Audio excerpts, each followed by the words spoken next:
아테네의 길을 묻다. 번영의 길로 갈 것인가, 망국의 길로 갈 것인가.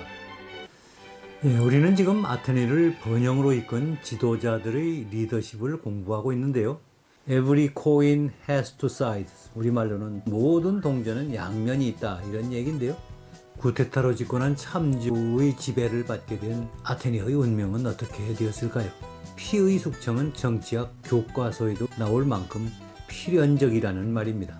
아마 인류 역사상 최초의 1인 시위가 아니었을까. 아니, 이거 무슨 은혜를 원수로 갚는 거냐. 그러나 페이시스트라토스는 누구에게도 정치적 보복을 하지 않았습니다. 히메토스 산 밑으로 9.6km에 달하는 터널을 뚫어가지고 물을 끌어왔던 것입니다. 정말 놀랍지요. 이게 2600년 전에 건설된 경기장입니다. 2600년 전 인구 2만 명의 도시가 건설한 경기장에서 70억 세계인의 축제가 열렸다는 말이 되는 거 아닙니까? 정말 놀라울 따름입니다. 총 2.8톤에 달합니다. 좀 과장돼서 말하면 그냥 트럭으로 한 트럭 주었다는 얘기 아닙니까? 페이시스트라토스가 2600년 전에 시작했던 이 범아테나 운동 경기가 근대화 올림픽으로 되살아났다는 의미이기 때문에 그렇습니다. 술과 성적 카타르시스를 통해서 시민들이 정치적 불만을 잠재우는 것이지요. 철학자 니체가 그의 책 비극의 탄생에서 설파한 이야기입니다. 아테네 문명은 아폴론적 질서의 엄격함과 디오니소스적 자유분방함이 융합되어 가지고 만들어진 산물이라는 것입니다. 권력의 화신이었다고 해도 지나친 말이 아닐 겁니다. 독재자였지만 훌륭한 절제력을 가지고 있었다는 말이 되겠습니다. 우리는 지금 아테네를 번영으로 이끈 지도자들의 리더십을 공부하고 있는데요. 오늘은 페이시스트라토스에 대한 두 번째 시간으로 구테타로 집권한 참주의 지배를 받게 된 아테네의 운명은 어떻게 되었을까요? 혹시 피비린내 나는 정치적 보복이 일어나지는 않았을까요? 우리 함께 한번 알아보기로 합시다. 특히 그는 두 번을 쫓겨나고 세 번째 구테타로 집권한 사람이었습니다. 자신의 집권을 강력하게 반대한 사람도 많았고 또 그 과정에서 원한을 산 사람도 적지 않았을 것입니다. 이러한 상황이라면 동서고금을 막론하고 정치적 보복은 상식이자 하나의 공식입니다. 정적들을 제거하기 위한 피의 숙청은 정치학 교과서에도 나올 만큼 필연적이라는 말입니다. 그렇다면 페이시스트라토스의 집권을 가장 강력하게 반대했던 솔론과 또 그를 쫓아내는데 두 번이나 앞장섰던 메가클레스의 운명은 어떻게 되었을까요? 특히 솔론은 아레오파고스 회의에 나가서 페이시스트라토스를 강력하게 반대하는 연설도 하였고요. 또 그의 집 앞에 가서 1인 시위까지 펼쳤다고 하는데요. 아마 인류 역사상 최초의 1인 시위가 아니었을까, 그런 생각도 드는데요. 반대로 페이시스트라토스는 젊은 시절에 솔론의 열렬한 추종자였습니다. 특히 살라미스 섬을 솔론이 점령할 때 뒤에서 적극 도왔지요. 그런데 솔론이 자신을 도와주기는커녕 자신의 집권을 맨 앞장서서 반대하고 나섰으니 페이시스트라토스가 생각하기에는 아니, 이거 무슨 은혜를 원수로 갚는 거냐, 아마 이런 서운한 생각도 들지 않았겠습니까? 그리고 메가클레스는 파혼까지 하면서 페이시스트라토스를 두 번이나 축출한 사람이었거든요. 왜 원한이 없었겠어요? 이런 상황이라면 상식적으로 솔론과 메가클레스는 제거 대상 영순이 아니었을까요? 그러나 페이시스트라토스는 누구에게도 정치적 보복을 하지 않았습니다. 그가 취한 유일한 조치는 귀족들의 자녀들을 모아서 친구 리그다미스가 참주로 있는 낙소스 섬으로 집단 유학을 보낸 것뿐이었습니다. 사실 이것은 일종의 인질 성격이었다고 봐야 하겠습니다만, 그러나 당시만 하더라도 낙소스는 아테네보다 문화적으로 훨씬 앞선 나라였습니다. 따라서 이것은 귀족들을 꼼짝 못하게 만들려고 한 것이기는 하였지만, 또 다른 측면에서 보면 미래 세대에 대한 선진 문물을 배울 기회를 제공한 것이라고도 볼 수 있거든요. 이런 점에서 보면 일거양득을 노린 그런 조치였다고 볼 수도 있을 것입니다. 뿐만 아니라 그는 솔론을 집으로 초대해가지고 극진하게 대접을 했다고 합니다. 그리고 이걸 널리 소문을 내도록 만들었다고 그래요. 그러니까 자신은 정치적 보복을 절대 하지 않겠다는 것을 행동으로 보여준 것이겠지요. 그런 이런 식으로 정치적 메시지를 전달하는 데 있어서도 특별한 재능을 가지고 있었습니다.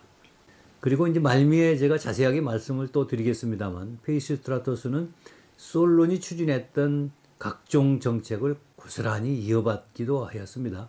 한편 페이시스트라토스를 몰아내는데 두 번이나 앞장섰던 메가클레스는 지리의 겁을 먹고 집안 식구들을 모두 이끌고 애국으로 피신하였다고 합니다.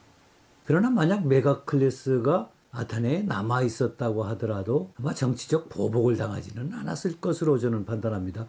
왜냐하면 나중에 메가클레스의 아들 중에 클레이스티네스라는 아들이 있었는데 한참 후이기는 합니다만 아테네로 돌아와서 페이시스트라토스의 묵인하에 집정관까지 올랐거든요.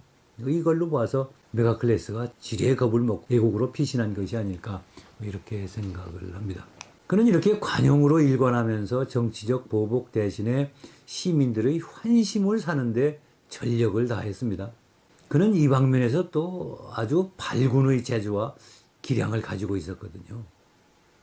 물론 칼과 창이라는 무력이 그의 권력을 뒷받침하고 있었기 때문에 가능한 일이기는 했습니다만 그는 창과 칼을 결코 앞세우지 않고 자신의 장기인 사람들의 마음을 읽어내고 또 그것을 바탕으로 시민들의 환심을 사는 일을 택했던 것입니다. 그가 아테네 시민들의 환심을 사기 위해서 맨 처음 벌인 일은 상수도 사업을 펼치는 것이었습니다. 아테네가 위치한 아티카 지방은 제가 여러 번 말씀을 드렸습니다만 굉장히 건조한 곳입니다. 반사막성이라고 그러죠. 연 강수량이 450mm에도 안 됐다고 하니까요. 우리나라의 3분의 1 내지 한 4분의 1쯤밖에 안 되는 강수량이었는데 그것도 또 겨울하고 이른 봄까지 눈 또는 비가 올 뿐이고 나머지 기간은 비가 거의 내리지 않았습니다. 그래서 농사 짓기도 물론 힘들었지만 식수가 더 문제였습니다. 더구나 그 당시 아테네는 인구가 막 늘어나고 있었거든요. 그 솔론이 애국인들한테 문호를 자꾸 개방을 했잖아요. 그 바람에 인구가 점점 늘어나고 있었는데 근데 아테네에는 건기에도 마르지 않는 우물들이 있기는 했습니다만 그런 우물들은 전부가 그곳에서 오랫동안 뿌리를 내리고 살았던 귀족들의 소유였습니다. 물론 이 우물은 전통적인 관습에 따라서 모든 시민들에게 개방되기는 했습니다. 그러나 식수가 모자라는 상황이 발생을 하게 되면 그 우물을 이용해야 되는 시민들은 그 주인인 귀족들의 눈치가 보이지 않았겠어요? 또 이것이 귀족들에게는 보이지 않는 정치적 힘의 원천이기도 했고요. 페이시스트라토스가 이 점에 착안했던 모양입니다. 또 이런 면에서는 아주 기민한 그런 사람이었거든요. 그래서 그림에서 보는 것처럼 히메토스 산 밑으로 9.6km에 달하는 터널을 뚫어가지고 물을 끌어왔던 것입니다. 이러한 난공사의 대역사를 그가 벌인 것은 두 마리의 토끼를 잡기 위한 것이었습니다. 시민들이 이제 식수 때문에 더 이상 귀족들의 눈치를 볼 필요가 이제 없어지지 않겠어요? 이렇게 되면 이제 시민들에 대한 귀족들의 영향력이 다소간에 약화되지 않겠습니까? 그리고 또 동시에 시민들로부터는 그 칭송을 받지 않겠습니까? 마실 물을 해결해 주는 게 얼마나 중요한 일이겠습니까? 이제 이런 일을 이제 벌였던 것이고요. 그리고 또 터널을 완공한 페이시스트라토스는 그림에서 보는 것처럼 시내 곳곳에 우물지, 파운틴 하우스라고 그렇게 이름을 붙였던데 이걸 만들어 놓고 시민들이 자유롭게 공동 우물로 이렇게 사용하게 해 주었다고 합니다. 그리고 역사의 기록에는 나와 있지 않습니다만 아마 이때 페이시스트라토스는 이 공동 우물 개통식을 아마 거창하게 하였을 것입니다. 저는 그게 아주 틀림없다고 봅니다. 왜냐하면 그는 선전선동의 기재였거든요. 그런 사람이 이런 기회를 그냥 날려버릴 리가 없지요. 여기에 이제 시민들은 크게 환호를 하였을 것이고 페이시스트라토스의 인기는 그냥 하늘을 찢고 올라갈 정도로 급상승하였을 것입니다. 이렇게 지금까지 지하 유물 유적도 남아있고요. 또 이때 하수도 시설도 완벽하게 갖춰졌다고 하는데 이렇게 유물로 남아있는 것을 우리가 볼 수 있습니다. 또 페이시스트라토스가 시민들의 환심을 사기 위해서 벌인 두 번째는 바로 성대한 운동 경기를 펼치는 것이었습니다. 나중에 이제 범아테나 운동 경기라고 이제 이름이 붙여졌습니다만 이 운동 경기의 규모는 그가 건설했다는 경기장의 규모를 보면 잘 알 수 있습니다.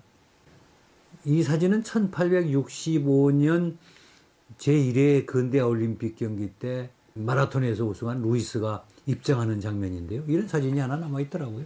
여기 그 관람석의 상단 부분만 이때 증축된 것이라고 합니다. 정말 놀랍지요. 이게 2600년 전에 건설된 경기장입니다. 정말 페이스트라토스의 배포를 엿볼 수 있는 그런 장면이기도 한데요. 당시 아테네 인구가 성인 남자 기준으로 해서 2만 명 정도 됐다고 그러거든요. 그러니까 2만 명을 수용할 수 있는 경기장을 건설해야 했던 것입니다. 그래서 1896년 제1회 근대 올림픽 경기를 바로 이곳에서 치루었고 2004년 아테네 올림픽 때에는 개식 폐식만큼은 여기에서 치렀다고 합니다. 그만큼 역사적으로 의미 있는 장소였다고 생각을 했기 때문이었겠죠. 그렇게 놓고 보면 2600년 전 인구 2만 명의 도시가 건설한 경기장에서 70억 세계인의 축제가 열렸다는 말이 되는 거 아닙니까? 정말 놀라울 따름입니다. 그리고 뭐 속된 말로 일타쌍피를 좋아하는 페이스트라토스는 이 운동 경기를 그냥 운동 경기만으로 만족하지 않았습니다. 본래 올림픽 우승자에게는 그 올리브 나무 가지로 만든 그 월계관을 씌워주는 것이 고작이었습니다. 그런데 이 범아테나 경기의 경우에는 모든 참가자에게 참가상을 주었고요. 그리고 우승자에게는 그야말로 입이 떡 벌어질 만큼 푸짐한 시상품을 주었다고 하는데요. 단적인 예로 가장 인기가 있었던 전차 경기 우승자에게는 140항아리의 올리브유를 시상했다고 하는데 이걸 20리터씩 치면 총 2.8톤에 달합니다. 좀 과장돼서 말하면 그냥 트럭으로 한 트럭 주었다는 얘기 아닙니까? 이렇게 이제 푸짐한 상품을 노리고 전 지중해 연안에서 운동 꽤나 좀 한다는 사람들은 모두 구름같이 몰려들었다고 하는데요. 이것이 가져온 경제적 효과에 대해서는 제가 이제 다음 시간에 좀 자세히 또 설명을 드리겠습니다. 자, 그런데 이 범아테나 운동 경기는 그 유래가 있는데요. 이 그림은 아킬레스 있잖아요. 영웅 취급을 받는 아킬레스 있잖아요. 트로이 전쟁에서 친구 파트로클로스가 전사했거든요. 그러니까 그 넋을 기리기 위해서 이렇게 성대한 장례식 경기를 치르는 장면인데요. 고대 그리스의 전통 중에 하나가 이렇게 망자의 넋을 기리기 위해서 푸짐한 상품을 걸고 운동 경기를 하는 것이었습니다. 그러나 이것은 부자와 귀족 전유물이었겠지요. 일반 시민들의 경우에는 엄두를 낼 수조차 없었을 것입니다. 왜냐하면 막대한 돈이 들어가기 때문이죠. 근데 뭐 망자의 넋을 의도하고 싶은 마음이 일반 시민이라고 해서 귀족들과 크게 달랐겠습니까? 사람들의 마음을 읽어내는 천재였던 페이시스트라토스는 여기에서 또 기회를 하나 포착합니다. 매년 1년에 한 번씩 하루 날을 잡아가지고 아테네의 모든 망자들의 넋을 달래주는 범아테네 장례식 경기를 한번 치르자. 이렇게 해가지고 이 행사가 시작되었던 것이죠.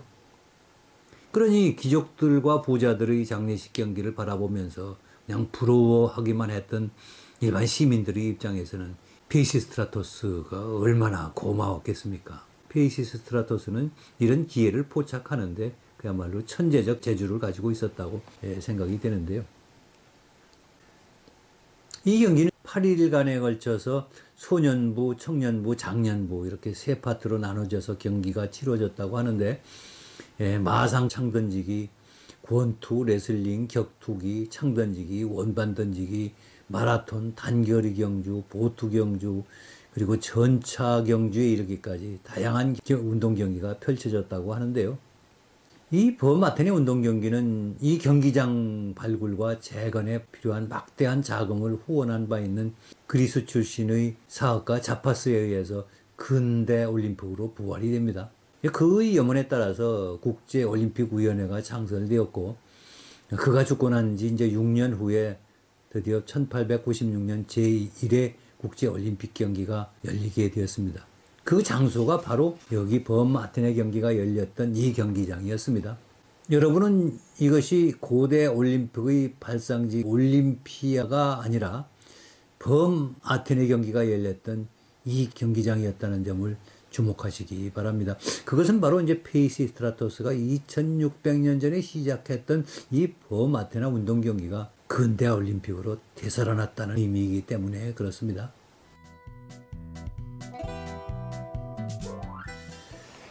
이제 그 다음으로 페이시스트라토스가 심혈을 기울인 것은 디오니소스 축제였습니다.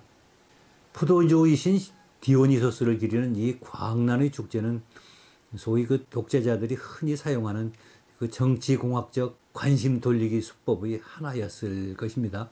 술과 성적 카타르시스를 통해서 시민들의 정치적 불만을 잠재우는 것이지요.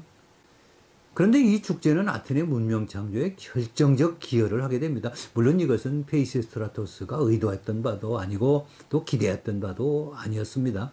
그러나 이 축제는 아폴론적 권위와 질서가 지배하는 사회에 인간 내면의 원초적 자유의지를 일깨우고 또 불타는 생명력의 의지, 즉 생명의지와 생식의지를 불러일으켰고, 여기에서 비롯된 자유분방함이 아테네의 민주주의와 문명창조의 원동력이 되었던 것입니다. 이것은 제 얘기가 아니고 고대 그리스 문헌학의 대가이기도 했던 철학자 니체가 그의 책 비극의 탄생에서 설파한 이야기입니다. 그의 주장에 따르면 아테네 문명은 아폴론적 질서의 엄격함과 디오니소스적 자유분방함이 융합되어 가지고 만들어진 산물이라는 것입니다. 이에 대한 본격적인 이야기는 제4학기에 다룰 예정입니다. 2006년 가을이 되겠습니다만 기대해 주시기 바랍니다. 우리가 페이시스트라토스의 업적에 대하여 주목해야 될 한 가지 특징이 있는데요. 그것은 그가 전임자의 시책을 고스란히 이어받았다는 것입니다. 예나 지금이나 전임자의 업적을 지우는 데 급급한 것이 다반사 아닙니까? 자신의 업적을 부각시키려면 전임자의 업적을 깎아내려야 된다고 생각하기 때문이겠지요. 그런데 페이시스트라토스는 전혀 그렇지 않았습니다. 솔론이 아테네 정치권에 등장할 때 맨 먼저 한 일이 그 살라미스 성을 점령하는 일이었잖아요. 그때 물론 이제 페이시스트라토스 뒤에서 적극 이것을 지원했습니다만, 근데 이제 솔론이 하야하고 난 후에 아테네가 이제 혼란해지니까 메가라가 이제 살라미스를 다시 점령을 해버리죠. 그리고 피레우스 항을 봉쇄하기까지 했다고 하는데요. 이 페이시스트라토스가 바로 이것을 다시 재탈환을 합니다. 그리고 피레우스 항의 봉쇄를 풀어버리죠.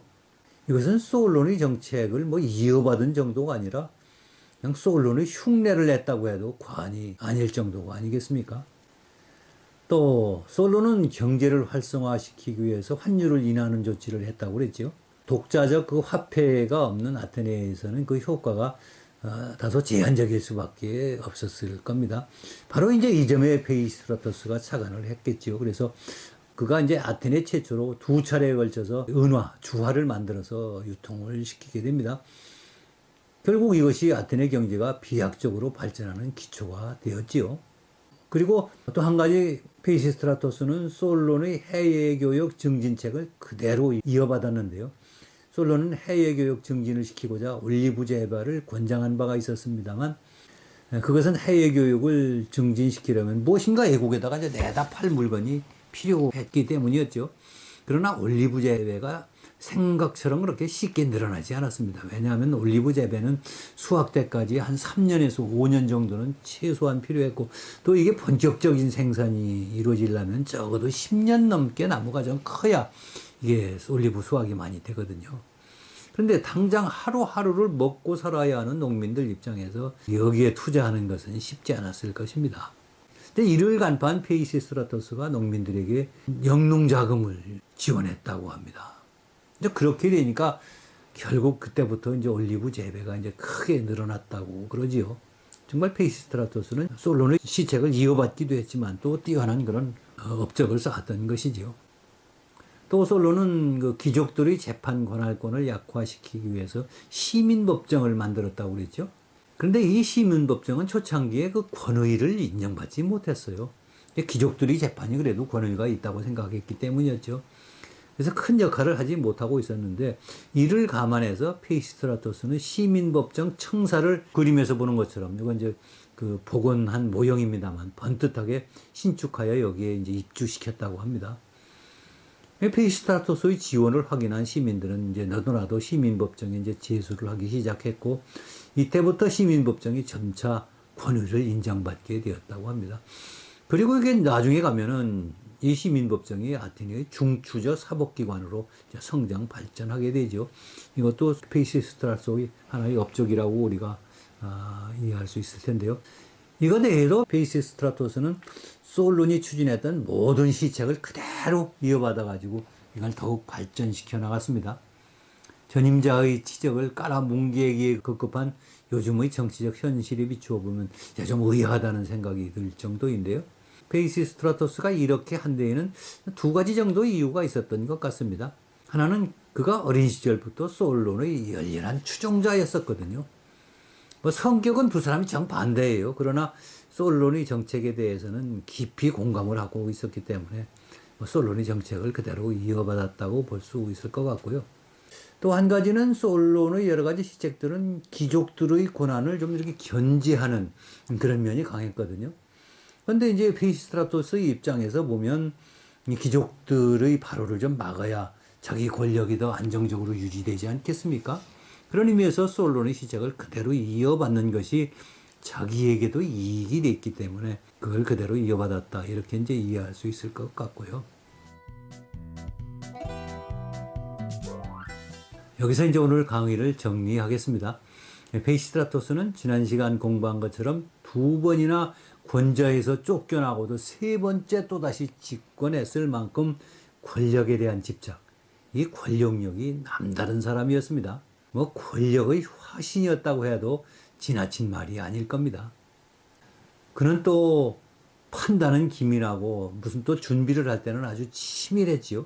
그리고 또 행동할 때는 아주 민첩했습니다. 그야말로 과단성 있는 행동가였다는 뜻이 될 텐데요. 그리고 그는 또 인기를 얻는 일이라면은 거짓말이나 선동이나 이런 거를 전혀 서슴지 않는 사람이기도 했지요. 어느 모로 보나 반대자들에게 가차없이 정치적 보복을 가했을 그런 사람으로 보여집니다. 그럼에도 그는 정적들에게 관용으로 일관하였습니다. 그 이유는 한 세 가지 정도를 꼽을 수 있을 텐데요. 첫째, 상금이라는 무력을 앞세우지 않았을 뿐 그 뒤에는 바로 이제 무력이 버티고 있었기 때문에 가능한 일이었겠지요. 그래서 이 사람은 시민들에게는 무기 휴대를 전면 금지시켰다고 그래요. 둘째는 자신감이었습니다. 그는 창금이 아니더라도 시민들의 환심을 사서 자신의 권력을 유지할 수 있다는 자신감이 있었던 것 같아요. 그리고 셋째는 관용을 베풀 수 있을 만큼 절제력을 가지고 있었습니다. 그도 사람인지라 자신을 반대하는 사람, 반대했던 사람들, 그런 사람들을 제거하고 싶은 그런 충동이 왜 없었겠습니까? 또 그렇게 하려면 얼마든지 할 수 있는 여건이 됐거든요. 그렇지만 그는 절제력을 발휘해서 이를 삼가했던 것이죠. 이런 면에서도 독재자였지만 훌륭한 절제력을 가지고 있었다는 말이 되겠습니다. 자, 이제 마지막으로 서양 속담 하나 소개하면서 강의를 마치고자 합니다. Every coin has two sides. 우리말로는 모든 동전은 양면이 있다. 이런 얘기인데요. 페이시스트라토스에게 딱 맞는 얘기 같지요. 그런데 어디 이게 페이시스트라토스에게만 해당되는 말일까요? 자, 다음 시간은 아테네의 길을 묻다 8번째 시간으로 페이시스트라토스에 대한 3번째 시간이 되겠습니다. 2월 20일 목요일 저녁 7시 45분이 되겠네요. 독재자인 참주가 어떻게 아테네의 민주주의를 잉태시키고 또 경제적 번영을 지어오게 되어 있는지 그야말로 역사의 아이러니를 한번 공부해 보겠습니다. 여러분은 동전의 양면 같은 독재자의 두 얼굴을 만나시게 될 겁니다. 여러분 끝까지 시청해 주셔서 감사합니다. 여러분의 구독, 좋아요, 알림 설정은 좋은 영상을 만드는 데 큰 힘이 됩니다. 여러분의 관심과 성원을 기대합니다. 여러분 모두 다음 시간에 뵙겠습니다. 감사합니다.